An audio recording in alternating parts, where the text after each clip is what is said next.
Boa tarde! Cara, é todo dia a mesma coisa, não? Eu entro, eu aperto o botão, entrar ao vivo, começar a transmissão, e aí eu verifico se eu tô na rede certa. Gente do céu, que absurdo! E aí, meus queridos, minhas queridas, como é que vocês estão?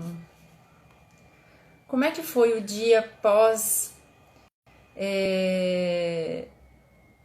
entender por que a gente sente medo? Conta pra mim. Né? Eu compartilho as informações, eu compartilho as coisas, e depois eu fico curiosa para saber como é que fica a cabeça de vocês com essas coisas que a gente conversa. Oi, Dani, tudo bom, meu amor? Seja bem-vinda. Que bom que você pôde passar por aqui rapidinho. Eu sei que você não fica até inteiro porque a vida é corrida. Mas vamos lá. Deixa eu só compartilhar antes da gente começar.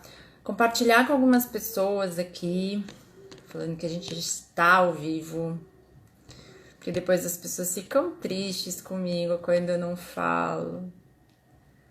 Vamos lá, só mais essas duas pessoas. Cadê? Pronto, maravilha. Então, pessoal, a gente hoje vai conversar sobre como lidar com medo na infância. Cara, esse é um tema que eu acho extremamente fascinante. Porque eu fico lembrando como as pessoas lidam ainda hoje com as crianças. Como as pessoas, nós adultos temos uma predisposição a subestimar a capacidade que as nossas crianças têm de perceber, de sentir e de analisar as coisas que acontecem na nossa vida. E o medo é um elemento que faz muito parte da nossa vida nos primeiros anos de vida, tá? E a gente vai emergir um pouquinho nesse mundo para a gente então entender que a gente está sendo muito, muito, muito injusto quando a gente chega para uma criança e fala assim que o medo dela é bobo. Porque isso faz com que você enxergue hoje, você reconheça hoje muitos adultos que têm vergonha por sentir medo e replicam essa mesma fala. Ah, é um medo muito bobo. Só que é um medo que impede você de fazer as suas coisas. Então, não é tão bobo assim, né? Então a gente vai aprofundar um pouquinho no mundo infantil, tá? Entender principalmente como o medo é protagonista na vida dessas crianças. E de novo eu tô balançando tudo aqui para poder me ajeitar, né? Vou eu me encaixar aqui na minha poltrona pra gente conversar agora nessa próxima hora, tá? Quem tá ao vivo aqui tem alguma dúvida? Eu acabei não conseguindo. Deixa eu acessar meu Instagram aqui para ver se alguém mandou alguma pergunta antes da gente começar. Eu me atrasei porque eu emendei já eu tava numa reunião, eu saí correndo pra entrar na live, já entrei atrasada, não tive nem tempo de entrar no meu Insta pra ver se alguém deixou uma pergunta. Que coisa feia, Rosana. Eu acho que não. Não deu tempo. Hoje eu tô com a agenda toda atrasada, toda lascada. Mas tá tudo bom, tá tudo ótimo. Então vamos começar? Então vamos lá. Por que é importante a gente falar do medo na infância? Primeiro porque somos adultos, já fomos crianças, você não lembra, você já foi uma criança. E além de você aprender a lidar com crianças, com medo, é importante você entender como é que o medo funciona, ele atinge o mundo da criança, para você talvez relembrar alguma experiência que você viveu e que hoje fode a tua vida de alguma forma, seja num nível muito pequenininho, seja num nível ultra blaster, tá? Mas a partir do momento que você entende, que você relembra o que é ser criança, muitas vezes a gente para e fala assim, puta que pariu, foi nessa vez, foi nessa situação que né? Eu comecei a me sentir assim, foi a primeira vez que eu me senti desse jeito, que eu me vi sentindo desse jeito, tá? Então é importante por esse sentido, por esse aspecto, beleza? Então vamos lá. Primeiro, antes de mais nada, crianças, elas têm uma percepção do medo muito, muito, muito maior do que nós adultos em alguns aspectos. A criança, ela não tem a cognição de que se ela fizer uma determinada coisa, aquilo pode ser perigoso. Ela não tem o medo o efeito contrário, né, da reação de uma atitude dela. Por exemplo, a criança, ela não tem medo de descer de uma mesa, ou de escalar uma mesa de vidro. Ela não tem medo de escalar um armário, uma estante, né? Ela não tem a compreensão de que se ela fizer isso, ela pode cair, a estante pode escorregar em cima dela, né? Ela não tem essa percepção. Ao mesmo tempo, a criança, ela se sente extremamente amedrontada se ela se encontra sozinha num lugar escuro, sem alguém que ela tem como referência, como âncora de segurança ali junto com ela. Então, é muito diferente o ponto que pega para a criança para ela sentir medo. E qual que é a ação costumeira nossa, né, adultos, e que quando eu falo, né, já fomos crianças, algumas pessoas dão risada, mas é porque a gente esquece que a gente já foi criança, a gente esquece que a gente já calçou aqueles sapatos, e a gente esquece de como a gente se sentia, do que a gente esperava dos nossos pais. Muitas vezes a gente esquece, porque se a gente lembrasse, a gente saberia lidar com as crianças de uma forma muito mais saudável, de uma forma muito mais acolhedora. Quando uma criança fala assim, eu tô com medo do escuro, muitos profissionais acabam falando assim, deixa ela lá, ela vai se acostumar, ela tem que se acostumar, deixa ela chorando. Muitos profissionais da área da saúde, ainda na ingenuidade de acreditar que a criança ela precisa ser condicionada, orienta os pais a deixar a criança chorando no berço dentro de um quarto escuro ou com pouca iluminação, sozinha. Só que aí, eu falei no começo, a gente vai imergir, a gente vai se aprofundar no mundo infantil, tá? Então a gente vai fazer o seguinte, vamos sentar agora e vamos pensar, vamos nos colocar nesse lugar.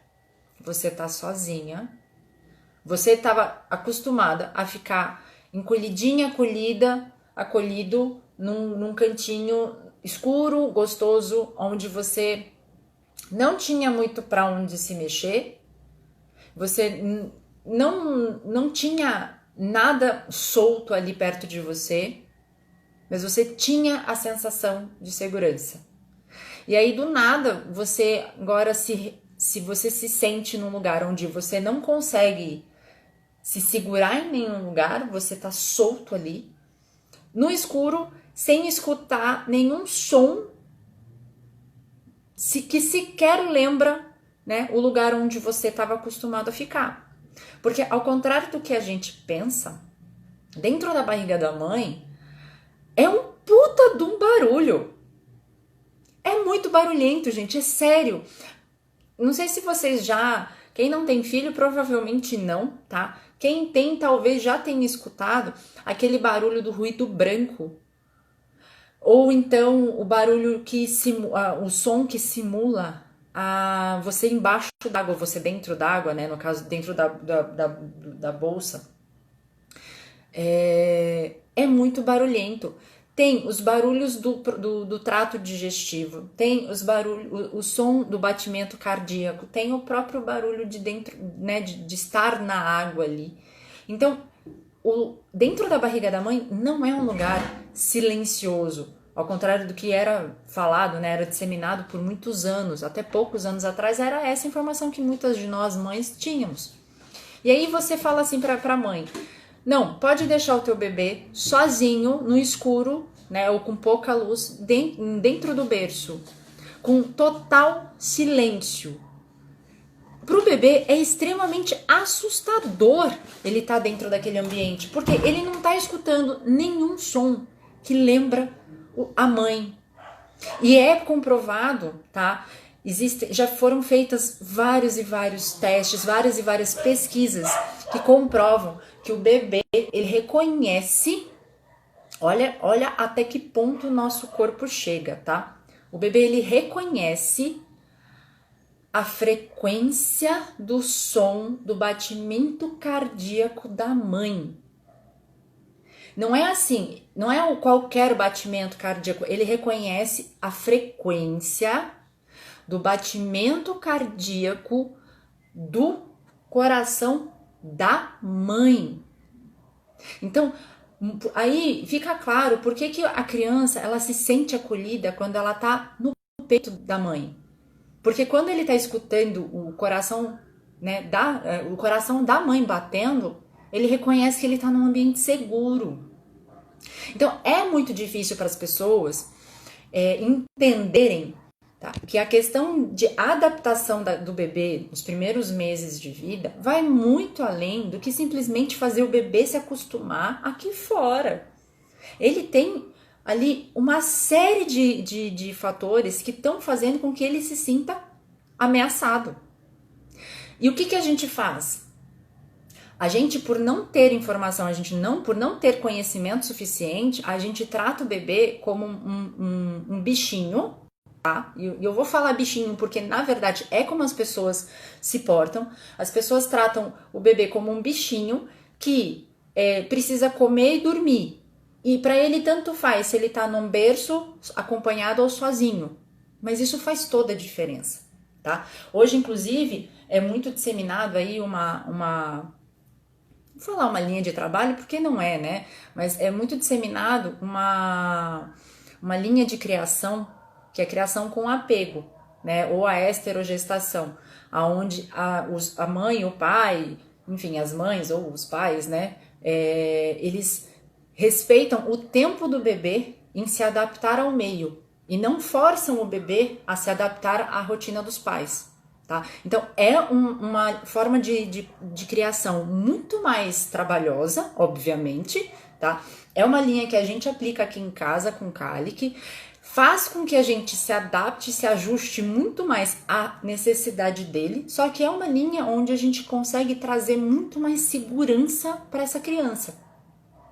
E é comprovado, a criança, quando você cria ela nos primeiros anos de vida, você dá a ela todo o sentimento de segurança, ela não se torna uma criança apegada, dependente emocionalmente, muito pelo contrário, tá? Existem vários estudos que comprovam que quanto mais você acolhe essa criança nos primeiros anos de vida, mais independente emocionalmente, mais inteligente emocionalmente essa criança se torna, ela se desenvolve e se torna um adulto que ele tem uma capacidade de empatia, uma capacidade de compreensão emocional infinitamente maior do que nós que fomos criados da forma convencional, né, da forma tradicional, tá? E eu falo forma tradicional para deixar bem claro que não é certo ou errado, né? Eu tenho uma linha de pensamento que eu acredito que cada um de nós viveu exatamente o que a gente precisava viver para desenvolver as habilidades que a gente precisava desenvolver. Mas a partir do momento que a gente está tendo acesso a tanto conhecimento, é porque a gente já está pronto para dar um próximo passo. E a partir do momento que a gente já acessa esse conhecimento, a gente tem que colocar ele em prática, tudo bem? Então, voltando aí à questão dos primeiros meses de vida. O que acontece se a gente não prover para essa criança o sentimento de segurança que ela precisa? Ela se torna uma criança ansiosa. É uma criança ansiosa a partir do momento que ela sempre precisa, ela sempre demanda e ela sempre tem crise ali de insegurança, ela chora, ela fica irritada, ela fica sem saber como se portar quando os pais não estão perto. Ela acaba se tornando uma criança muito mais irritadiça, então é aquela criança que é birrenta, né? Que os pais falam que é birrenta, que não obedece, que não escuta. Quanto mais a gente critica a criança nesse sentido, mais ela vai ir para o lado oposto que a gente gostaria, tá? Sendo que muitas vezes o que a criança ela tá esperando, ela precisa é de acolhimento, é de explicação do que está acontecendo. E essa explicação, gente, ela começa desde a barriga da mãe. A partir do momento que a criança ela completa ali os 3 meses, tá? As 12 primeiras semanas, essa criança ela já começa a captar os sons daqui do mundo de fora. E independente dela ter a compreensão cognitiva do que está sendo falado, a criança ela tem total entendimento, ela consegue captar a intenção daquilo que está sendo falado. Então, existem tratamentos aí psicoterapêuticos, ou melhor, psicanalíticos, desculpa, gente, eu tenho que usar o termo correto. Psicanalíticos com bebês, tá? Que eles contextualizam, eles tratam gravidezes que foram que aconteceram aí dentro de um contexto familiar muito conturbado, onde a mãe às vezes passou por muitas brigas ou vivia em um ambiente tóxico, tá? Então o profissional, o psicanalista fetal, ele conversa com o bebê, contextualizando toda aquela situação e deixando claro que nada disso, daquilo que estava acontecendo tem a ver com ele. E isso tem ali reflexos quase que instantâneos no comportamento da criança, tá? Por que eu tô trazendo tudo isso para falar do medo na infância? Por quê? Porque cada fase da nossa vida, cada fase de desenvolvimento que a gente passa por um processo onde a gente desenvolve um medo, tá? Que eu chamo de medos primordiais, que são 5. Só que quando a gente tem um pouco mais de clareza, a gente consegue não evitar que isso aconteça, mas a gente consegue entender qual que é o ponto, digamos assim, qual que é a parte do corpo que fica mais sensível naquela fase, tá? Então a gente consegue ficar mais presente para qual que é o cuidado que a gente tem que ter com aquela criança, tá? Então eu vou recapitular, que eu já falei, eu já, se não me engano, eu fiz um stories falando disso, então como foi um stories, eu vou trazer tudo aqui, esses 5 medos, tá? E vou trazer, e vou também abordar, vou aprofundar um pouco sobre como que a gente consegue lidar com isso de uma forma a trazer um pouco mais de acolhimento e um pouco mais de tranquilidade para as nossas crianças, tá? E uma coisa que eu quero que você também tenha um olhar, que você fique presente para tudo que eu vou estar passando, é o seguinte: analisa se algo que eu falar agora vai fazer sentido para uma dor que você sente. Porque provavelmente algum medo que você hoje tem está relacionado a um desses medos primordiais, tá? Todos nós temos os 5. A diferença é o quanto cada um desse dói, né? Quanto cada um desses pontos é sensível em cada um de nós. E como cada um de nós tem uma composição específica na questão da distribuição desses traços, então cada um de nós tem aí digamos que uma fórmula do medo, né? Que faz com que a gente fique mais suscetível a determinados medos que a outros. Tudo bem? Então vamos lá. Primeira fase aí do desenvolvimento da criança é dentro da barriga da mãe, né? Então, da hora que ela é concebida até a hora do nascimento, o medo que pode ser desenvolvido é o medo da rejeição, tá? E é um medo que ele não está relacionado só às mães que engravidaram sem querer ou que não queriam engravidar e acabaram engravidando, né? Tipo, as mães que estavam tomando anticoncepcional e tudo mais, faziam de tudo para evitar e por algum acaso engravidaram, tá? Não tá relacionado só a esses casos. Às vezes, é o simples fato da mãe se sentir desconfortável o suficiente e pensar e sentir que ela gostaria de não estar passando por tudo aquilo. Pode fazer o bebê sentir que ele não é bem querido, que ele não é desejado. E só isso já pode ser o suficiente, dependendo da composição ali, né, psicológica, digamos assim, da personalidade do bebê, dele em essência, já pode fazer com que ele se sinta rejeitado, tá? Isso vai fazer com que ficar tranquilo de todos nós temos eles, então quanto mais a gente souber, melhor, porque aí a gente consegue se entender, né, e até se aceitar melhor, tá? Então fica tranquilo. Quando a gente passa por essa fase, imagina, Uma criança, quando ela se sente rejeitada, o que ela faz? Só imagina, pensa, uma criança entrando na escola o primeiro dia, na escolinha o primeiro dia. O que acontece? Ela está se sentindo num ambiente totalmente hostil, né? Então, qual que é a tendência da criança? Ela vai para um cantinho, se fecha e fica ali, só observando.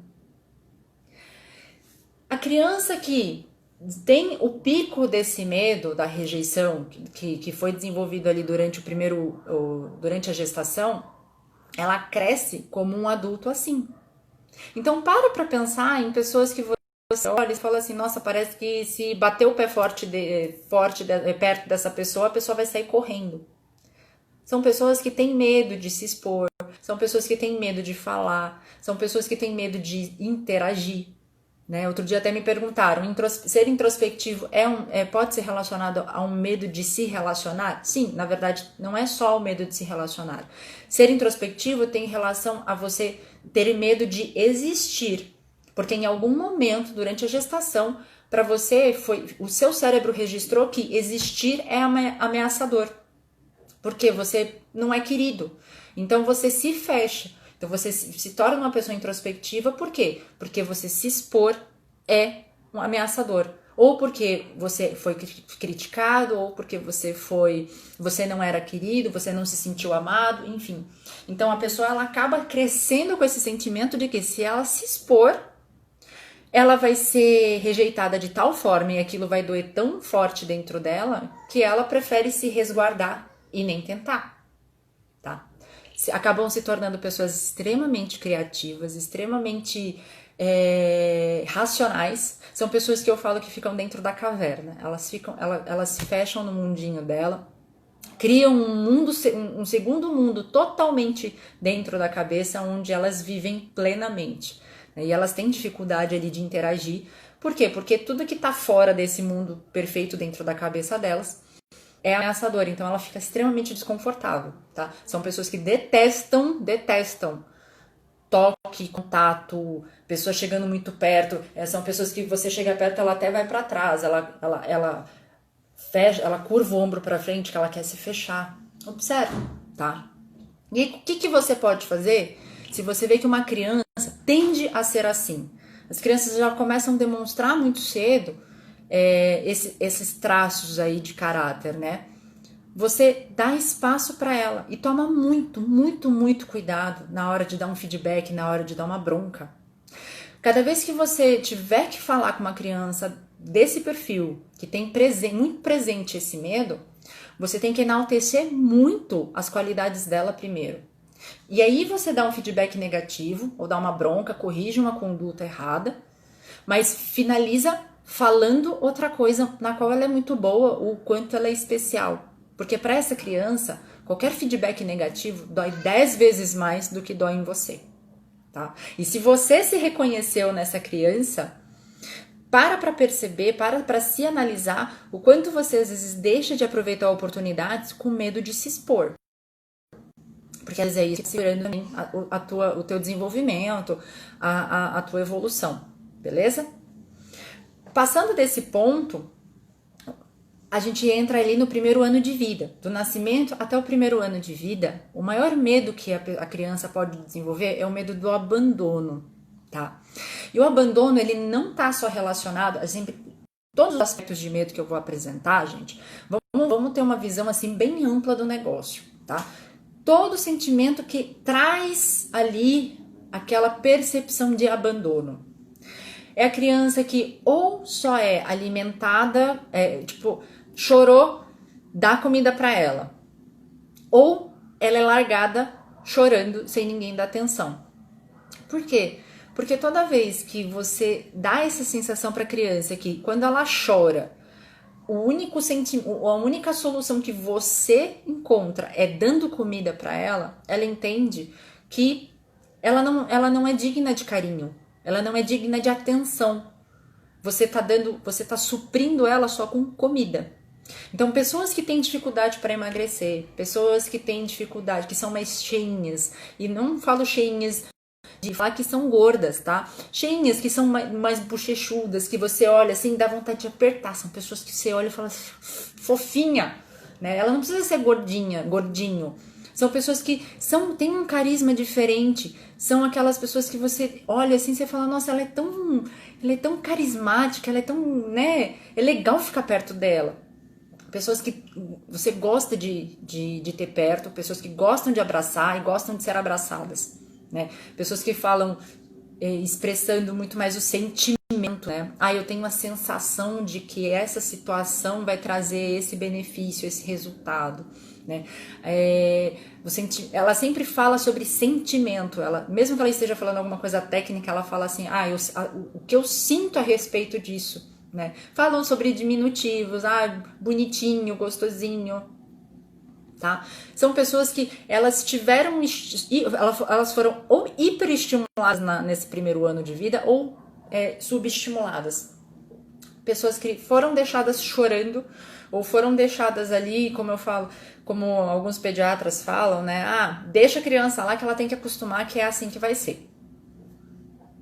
Tá? A criança, ela pode desenvolver esse medo muito forte de abandono, tá? Então ela se torna uma pessoa muito mais sensível aí em situações que ela se enxerga abandonada, tá? Então é um ponto que a gente precisa tomar cuidado. E o que a gente tem que fazer para essa criança, ou melhor, com esse... o que a gente tem que fazer com a criança que mostra que tem esse traço aí? Primeiro, tomar muito cuidado quando a gente tenta acalmar uma criança só dando comida. O bebê chorou, taca a mamadeira. O bebê tá chorando, dá um biscoitinho, dá uma bolachinha, dá comida, Tenta todas as outras alternativas antes de tentar dar alguma coisa na boca dela. Isso é um ponto. Outra, você já é uma criança maior, que já passou aí dessa fase do primeiro ano de vida, o que você faz? Deixa a criança falar. Porque a criança que ela desenvolveu esse medo, ela é uma criança que gosta de falar e ela precisa falar. Porque se ela não puder expressar o que ela tá falando, o que ela tá sentindo, ela vai tendenciosamente exagerar em algum outro ponto. Ela vai exagerar comendo, ela vai exagerar irritando as outras pessoas, ela vai exagerar se expondo de alguma outra forma, tá? Então cuide da criança de uma forma que você dê espaço para ela se mostrar, para ela expressar, nem que seja de uma forma às vezes então não tão devida, né, tipo gritando, tudo mais, mas ensine ela a fazer isso de uma forma que seja mais saudável, tá? Que seja pegando o travesseiro e gritando no travesseiro, mas que ela consiga expressar, que ela consiga pôr para fora aquilo que ela tá sentindo, tudo bem? E é importante isso para ela ter consciência do que ela tá sentindo e ela entender que ela pode sentir, tá? A única coisa que a gente tem que tomar cuidado é como essa criança vai expressar os sentimentos dela, tudo bem? Passando da fase do primeiro ano de vida, do primeiro ano até os 2 anos e meio, a gente desenvolve ali um medo de manipulação. Por que o medo de manipulação, Rô? É um medo que a criança desenvolve ali naquela fase onde a criança já tem uma certa autonomia. Ela já consegue escolher se ela vai fazer ou não alguma coisa. E aí o que a gente faz? A gente pede para essa criança começar a fazer gracinha ou fazer as coisas que ela fez a primeira vez, repetir sempre que a gente quer. E quando ela fala não quero fazer, né, ou ela se nega a fazer de alguma forma, a gente fala, então tá bom, então vai brincar. Esse é um exemplo mais clássico, tá? Mas existem outras situações que podem fazer com que a criança sinta que ela só é amada, ela só recebe carinho, ela só recebe atenção a partir do momento que ela faz alguma coisa para receber isso em troca. Então ela se sente uma moeda de troca. Quer dizer, para eu ganhar atenção, eu preciso fazer o que você quer. Ela cresce uma criança que pode se tornar uma pessoa totalmente permissiva com os outros, que ela sente que para ela conseguir ser amada, para ela conseguir ter o espaço onde ela gostaria de ocupar, ela precisa sempre estar agradando os outros. E aí entra ali aquela leva de gente que precisa sempre falar sim para todo mundo para se sentir amado, que tem um puta conflito de falar não, porque senão o que as pessoas vão pensar, tá? Na contrapartida também é uma criança que pode crescer, se desenvolver e se tornar um adulto que é extremamente sensível a qualquer indício de manipulação. Aquele cara tá fazendo isso porque ele quer alguma coisa em troca. E aí o que que ele faz? A pessoa se arma e ele começa a manipular para evitar ser manipulado, tá? Esse é um medo que pode acontecer, pode surgir aí durante esse primeiro ano de vida até os 2 anos e meio. É uma fase onde a comunicação se torna extremamente mais importante do que qualquer outra coisa, tá? Por quê? Porque a criança, quando você começa a falar, faz tal coisa, a criança fala não, precisamos parar de simplesmente dispensar nossas crianças e falar assim, vai brincar. Explica. Fala, não, tudo bem, você não quer fazer, não tem problema nenhum. Vai brincar, ou o que você precisa, o que você quer que eu faça para você, atende a criança e depois faça com que ela vá, tá? A gente precisa parar de viver no automático, porque as crianças, elas têm uma percepção de mundo totalmente diferente da nossa. E aí depois a gente não entende por que a criança cresce e na adolescência é tão difícil lidar com ela. Porque quando você precisava dar atenção, você não deu. E aí quando chega na adolescência, que o carro tá saindo desenfreado do trilho, você quer controlar. Tá? Então não adianta. Se você tem uma criança pequena, a partir de 1 ano até os 2 anos e meio, tome cuidado com como você conduz essa criança e não espere que ela faça tudo quando você gostaria que ela fizesse, tá?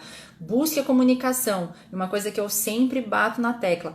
A partir do momento que a criança está lá, a partir do 3º mês de gravidez, converse com essa criança. Não importa se, mas eu vou me sentir a pessoa mais idiota do mundo que eu tô falando com a minha barriga, tô falando com a barriga da minha mulher. Não importa. Você está se comunicando com a sua criança. E quanto mais você falar, mais você estimula ela a se comunicar, mais você transmite amor e mais você consegue explicar o que ela está sentindo, porque esse é nosso papel nos primeiros anos de vida. A criança simplesmente sente. A gente precisa mostrar para ela o que ela está sentindo. E a partir do momento que a gente faz isso, a gente dá para essa criança um poder inimaginável. Porque se você pegar hoje um adolescente com seus 14, 15 anos de idade e simplesmente perguntar por que ele está agindo daquela forma, ele vai falar que ele está com raiva. Não, tudo bem, mas por que você sente raiva? Não sei, eu só tô com raiva. Só que ele não consegue ter clareza de que atrás daquele sentimento de raiva tem um sentimento de frustração, tem um sentimento de tristeza, tem um sentimento de abandono, tem um sentimento de... Você entende? Por quê? Porque quando ele era criança, ninguém deu espaço para ele expressar o que ele estava sentindo de verdade e ninguém mostrou para ele o que aquele sentimento significava. Então, todos os medos que hoje nós desenvolvemos está relacionado a não ter essa clareza durante os primeiros anos da nossa vida. E aí a gente coloca todo esse emaranhado de coisa, faz um belo sanduíche de presunto e guarda lá naquele baú que eu comentei outro dia, lá no fundo de um quarto bem escuro. E depois aquele treco começa a feder e a gente não sabe de onde está saindo aquele fedor. Tá? Então, quando a gente tá com uma criança ali, que a gente percebe que tem esse sentimento de manipulação, o que você precisa fazer? Conversa com ela, explica. Eu tô fazendo isso, agora eu preciso trabalhar, eu preciso terminar essa conversa, eu preciso fazer isso que eu tô fazendo. A hora que eu terminar, eu te atendo. Ou, se você consegue atender essa criança na hora, atende essa criança na hora e depois você continua fazendo as suas coisas. Se comunique de forma clara, tá? Não é porque é uma criança, não importa qual é a idade, ela entende o que você tá falando. Tudo bem? Beleza. Próximo. Dos 2 anos e meio até os 3 anos e meio, mais ou menos, 4 anos de idade, a gente entra ali numa fase que eu falo que é uma das fases mais delicadas da infância, tá? Se é que existe uma, mas eu falo que é uma das mais delicadas porque é uma fase... Desculpa, gente. É uma fase onde a gente, adulto, tem a péssima impressão de que a criança, ela já começa a ter controle do corpo dela, tá? Então a gente começa a superestimar a capacidade da criança de controlar o próprio corpo. E a coitada da criança se vê num lugar onde ela é cobrada de fazer algo que ela não consegue fazer, tá? Que é a fase do desfraude. Essa fase é uma fase extremamente delicada. Por quê? Porque é onde a gente faz a criança se sentir a mais incapaz possível de fazer uma coisa que a gente coloca como extremamente simples. Aí eu viro pra você e falo assim, voa. Você vai olhar pra mim e falar, você tá louca? Como voa? Eu não tenho asa, eu não sei voar. Eu não quero saber. Voa. O passarinho voa. Voa. É simples, ele não faz nem força. Qual que é o teu problema? Por que você não consegue voar?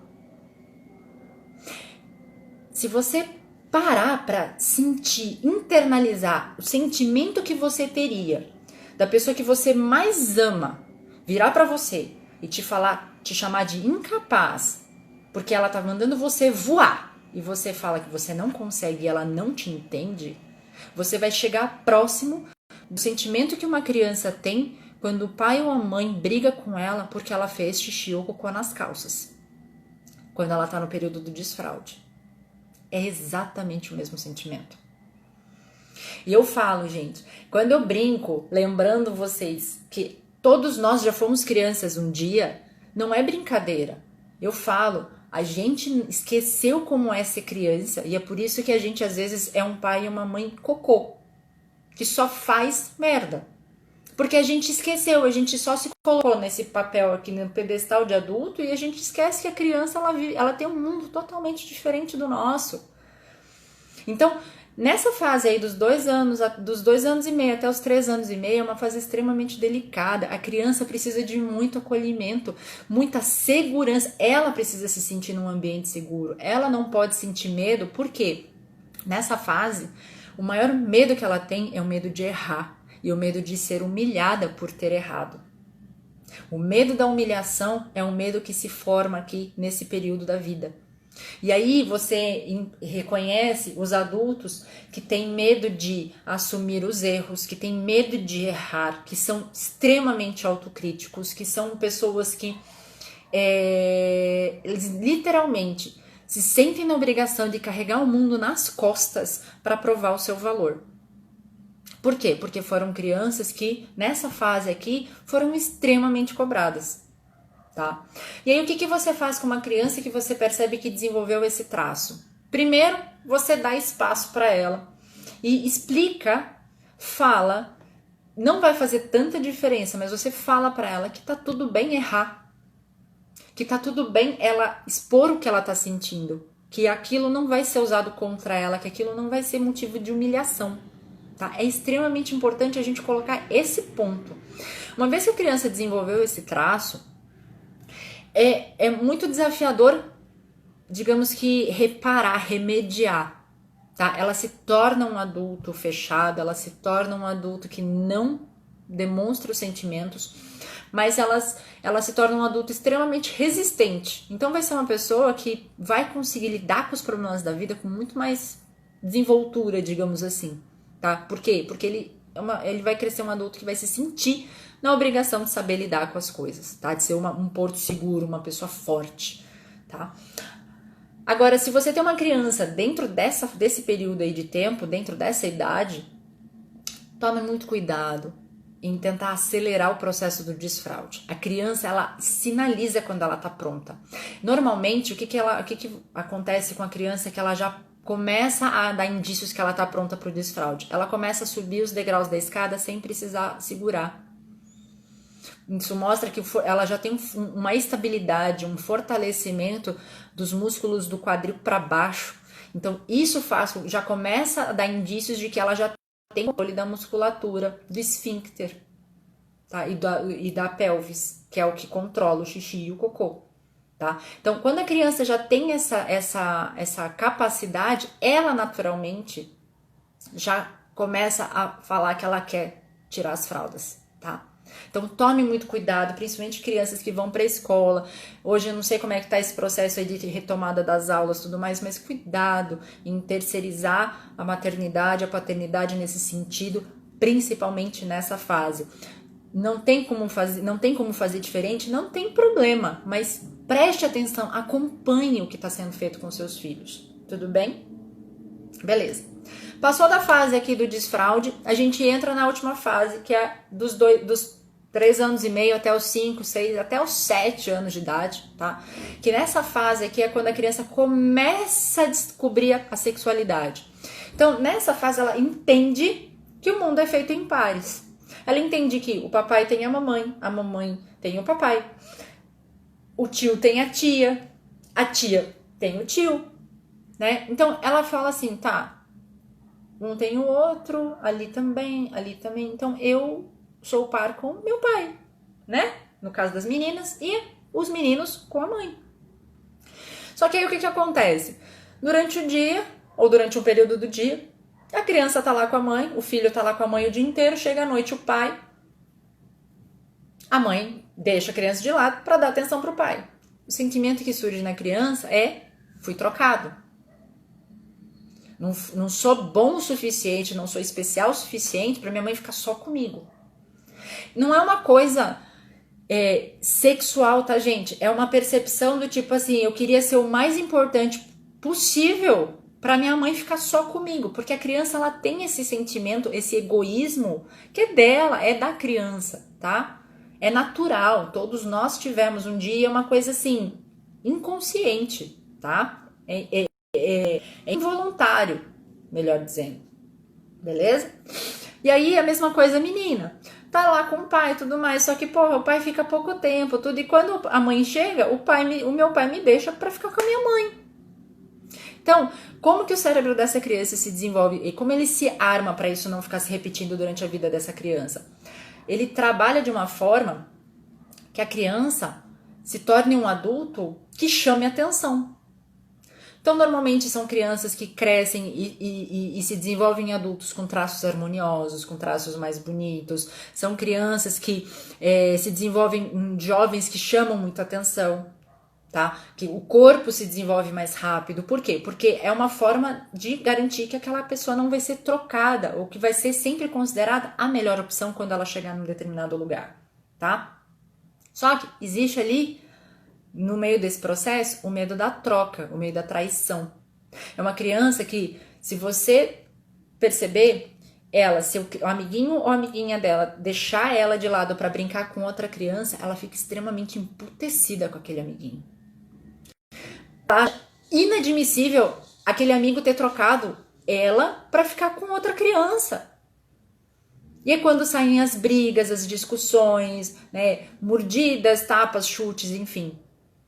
Ou, não é mais minha amiga por causa disso, disso e aquilo, né? Ela não é mais minha amiga porque ela deixou de brincar comigo para brincar com uma fulana lá. Crescem adultos extremamente competitivos, proativos e até um tanto perfeccionistas. Por quê? Porque eles precisam ser sempre os melhores. Só que aí o que você faz com uma criança que você percebe que tem esse traço? Você dá segurança para ela de que mesmo que ela erre, mesmo que ela não consiga fazer a melhor coisa, ela é amada. Ou estimule ela a se desafiar sempre. E sempre premie, mesmo que ela não consiga o primeiro lugar. São formas que a gente tem de estimular que a criança crie resiliência, mesmo tendo aquele medo. Por quê? Porque cabe a nós adultos fortalecermos a cabeça da criança de uma forma que ela entenda que por mais que exista o medo ele é um norte ali, da linha limítrofe da onde ela pode ou deve ir, mas ele nunca deve ser um limitador de vida. Ele tem que usar aquilo com cautela, tipo, eu preciso pensar 2 vezes antes para analisar se é válido eu me arriscar a esse ponto. Né? Mas fazer com que a criança ela perceba, eu posso ir para esse caminho, mas vai acontecer isso, isso e isso. Ela tem um senso analítico bem apurado, mas não se deixar limitar pelo medo. E o que acontece com hoje os adultos que a gente tem, que a gente vê por aí? São pessoas que têm essa criança muito amedrontada dentro de si, não tem segurança nem de às vezes procurar ajuda. Tem muitas pessoas que me procuram e acabam nem começando um acompanhamento porque elas têm tanto medo de encarar alguma coisa que ela viveu em algum momento da vida que ela para de me responder, ela para de me atender, tá? Então, são crianças que não foram estimuladas da forma correta, cresceram acreditando que errar é feio, que errar não é digno, tá? Até quem tá vivo aqui, quantas vezes escutou pai e mãe ou a professora falando, porra, você errou de novo? Eu mesma, eu cresci com a minha avó, que era descendente de japoneses. Minha avó falava, uma pessoa inteligente não usa borracha. Quer dizer, não podia errar. Então, eu cresci uma pessoa extremamente exigente. Não só comigo, mas com todo mundo que vive ao meu redor. Até que eu entendi, eu falei, calma, isso não é bem assim. Mas quantas pessoas têm a clareza de parar e reavaliar verdades que estão instaladas dentro da cabeça? Não é todo mundo que tem essa preparação, que tem essa capacidade de fazer isso sozinho. E tá tudo bem. A questão é, você precisa entender como o mundo da criança funciona, para você inclusive olhar para dentro e falar assim, tá, eu quando criança me sentia assim. Eu me senti rejeitado, me senti abandonado, ou me senti manipulado, ou me senti humilhado, ou me senti traído, trocado, me senti sem importância. Porque daí você consegue puxar, às vezes, o medo que mais assola a sua vida hoje. Eu cresci com um puta medo de ser trocada. Por quê? Porque eu cresci com pai ausente, eu cresci com o sentimento de que meu pai preferiu morar nos Estados Unidos do que ficar aqui no Brasil para me criar. Isso rolava dentro da minha cabeça. Eu me lembro de com 6, 7 anos de idade, eu ficava pensando assim, falei, puta, meu pai preferiu ganhar dinheiro e trabalhar nos Estados Unidos, ganhar dinheiro do que ficar aqui, mesmo ganhando menos, mas ficar aqui comigo. Quer dizer, ganhar dinheiro, trabalhar é mais importante do que ficar comigo. Esse era o sentimento que eu tinha. E pode perguntar para as crianças que você conhece, às vezes, quais foram os sentimentos que eles tiveram durante determinadas fases da vida. Pega os momentos mais marcantes, pergunta para a criança ela fala, ela não tem filtro. Se você mostrar que você é de confiança, que você não vai criticar ela, que você não vai julgar ela, a criança fala. E aí você consegue entender aonde que é o ponto que é sensível nessa criança. E nunca usem esse ponto como ponto de beliscão para fazer com que a criança se motive a fazer alguma coisa que você quer. Tome muito cuidado com isso.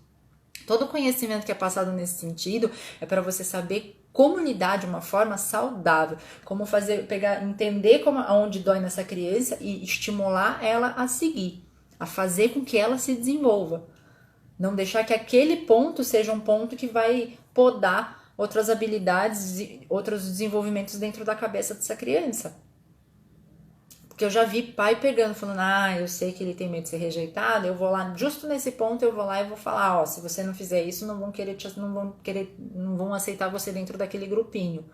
Pior coisa, você ficar estimulando, né, acelerando o processo dentro da criança, de que se ela não fizer aquilo, o maior medo dela vai se tornar realidade, porque você está fazendo com que aquela criança se torne uma pessoa ansiosa.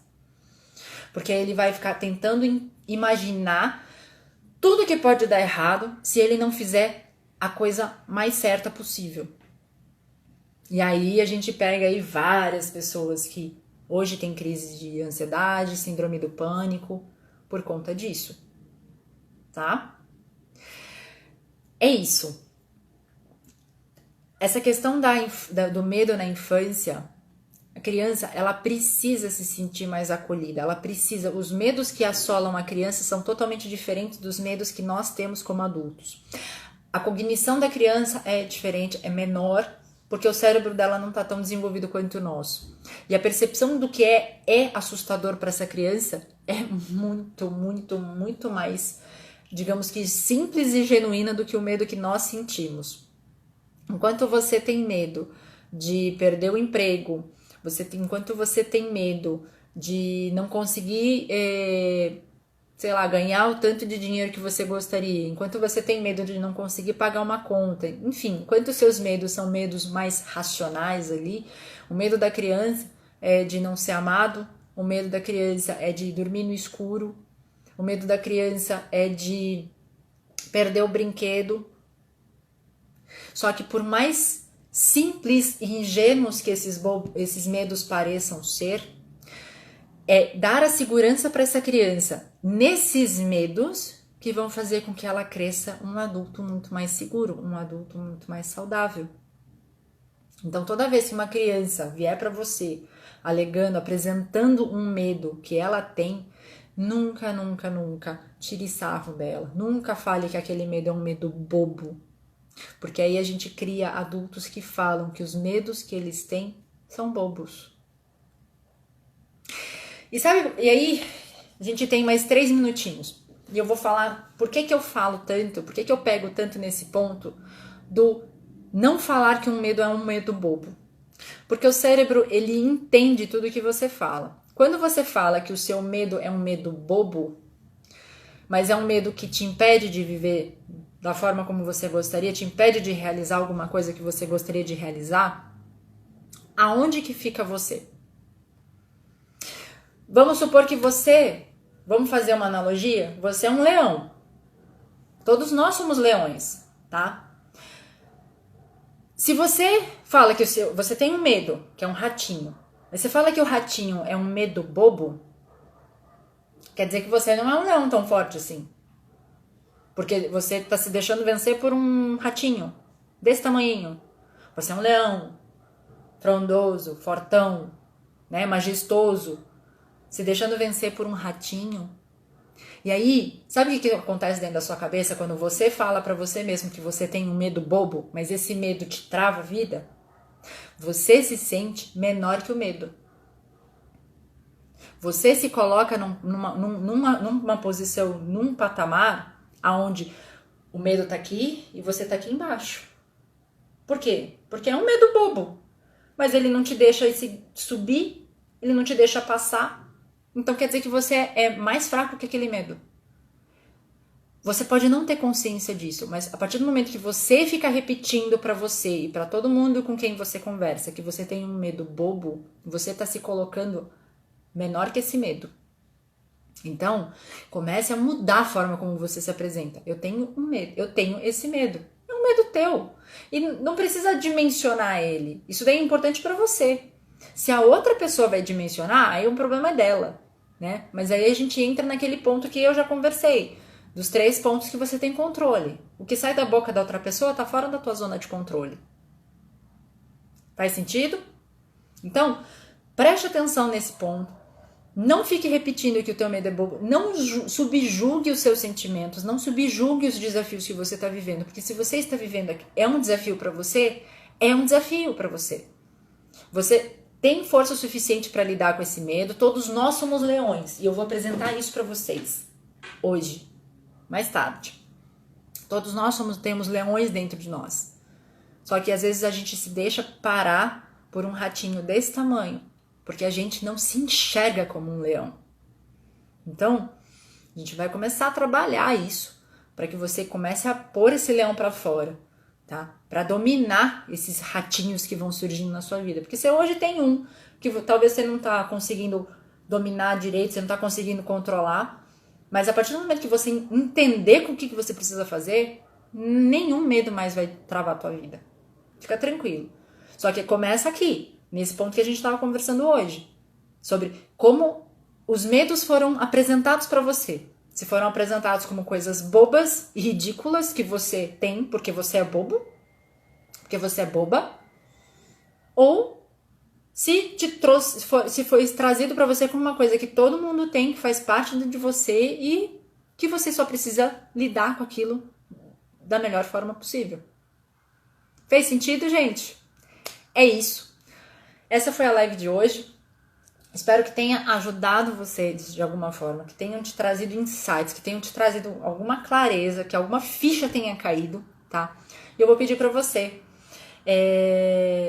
esse vídeo, essas lives não ficam no IGTV, Então, se você quer que essa live, se você quer ter acesso a essa live, entra no meu grupo do Telegram, que só vai estar disponível o link lá dentro do grupo, tá? Que é onde eu deixo os conteúdos mais robustos para o pessoal que tá ali dentro do grupo, beleza? É isso. E se fez sentido, depois comenta lá para mim, que eu quero muito, muito, muito escutar você. Eu vou abrir uma caixinha de pergunta aqui para vocês poderem colocar quais foram os insights que vocês tiveram, quais foram os pontos que fizeram mais sentido, pontos que ficaram com dúvida ainda, pra gente poder conversar, beleza? Mas é isso, e eu vejo vocês amanhã.